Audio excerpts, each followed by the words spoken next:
Welcome to Channel AMEC, your insight to the Australian visa system.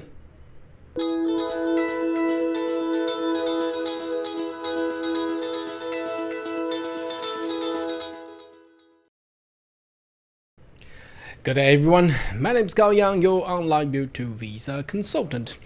Are you interested in migrating to Australia? Why don't you consider to subscribe to my channel and turn on the bell on the side so once about all the updates and news, you'll be the first one getting all the insight. Now, remember the migration strategy plan that was announced back in, I believe it was April or March 2024, that there's a plan, there's an actual plan. So the action plan says that the skills in demand visa and also the new so-called national innovation visa should be out very, very soon. And we are expecting November. That usually will be the last month of all the new policies announcements. Well, not exact, because last year we did have something being announced in December. So anyhow, we only got two more months to go for 2024. So I know it's long, it's delaying. Well, that's just how immigration and law and how this industry has been there for the past 20-30 years, and appreciate it for all the viewers and fans has been sticking with my channel until today. Now, what we're gonna do today is it's actually a very important week. A lot of things have been happening around the world, despite that there's no new policy being announced this week in Australia for the sector of immigration. But what we wanted to do is that you clicked into the thumbnail today is the chain reaction. How the chain reaction of all the policies and politics around the world that had tangled Australia all along.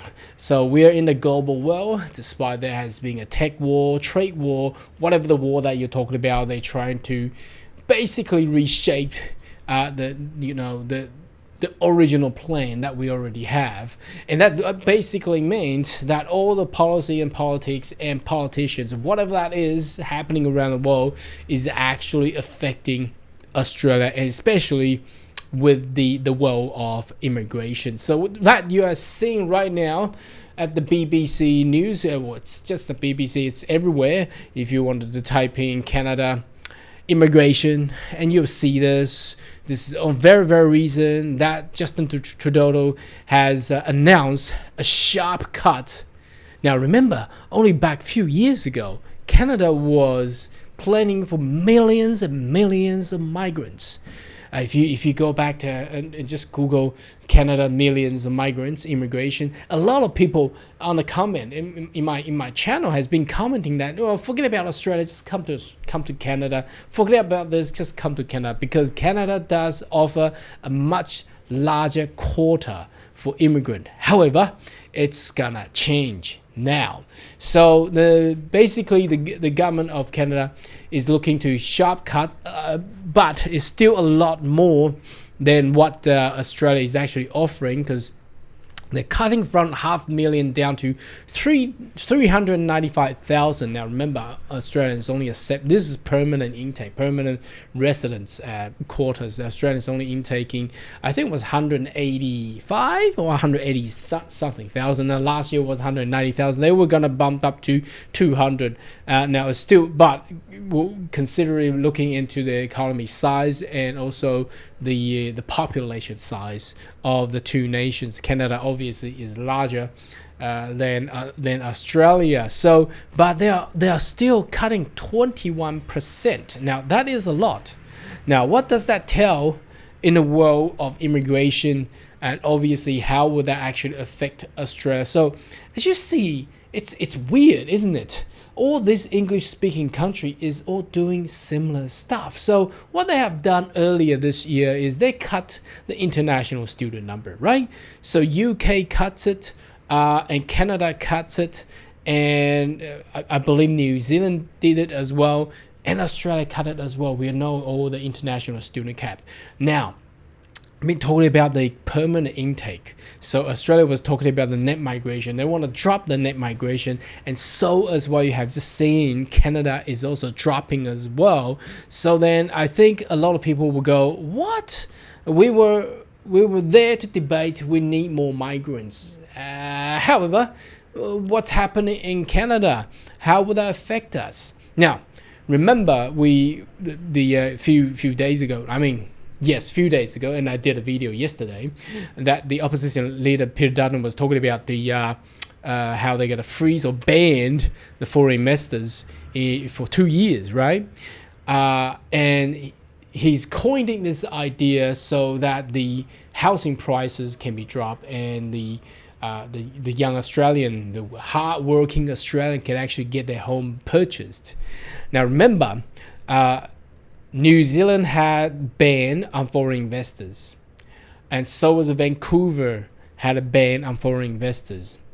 And how what did it actually affect and allowing more the citizens to actually purchase the right price of their real estate property? Probably not, because the housing prices are still rising.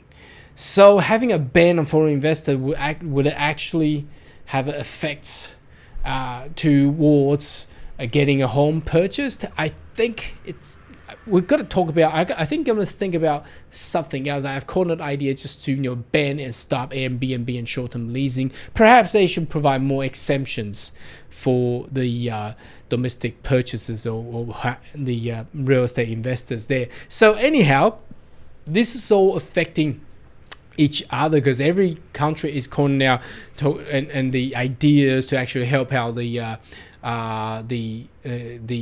population and the nation. Now the next one I'm going to talk about is from the West Australia, so Perth. But anyway, a lot of people talking about Perth is another nation apart from the entire Australia. However, remember this name, Claire O'Neill. Now the former Minister for Home Affairs. Now she's the housing minister. Now what did she said?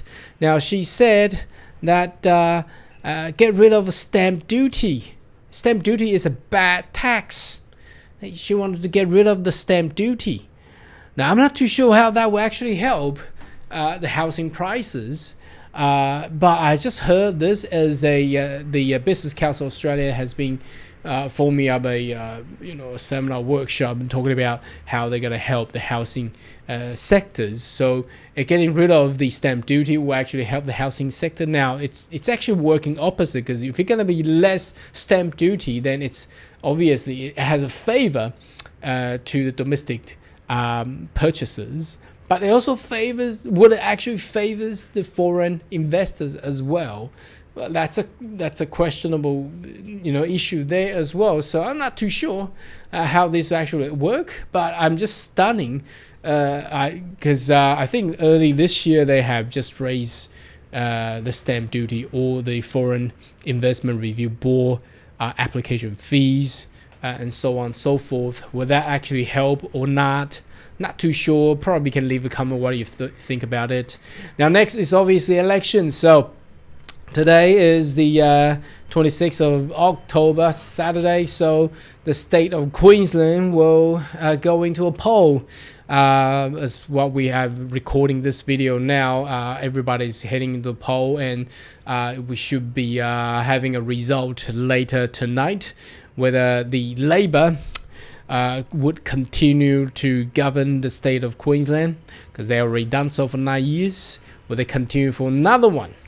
Or perhaps the Liberal National Party will come will get over the board. So it will be excited to see how that will form, and how would that actually affect to the general elections of Australia next year.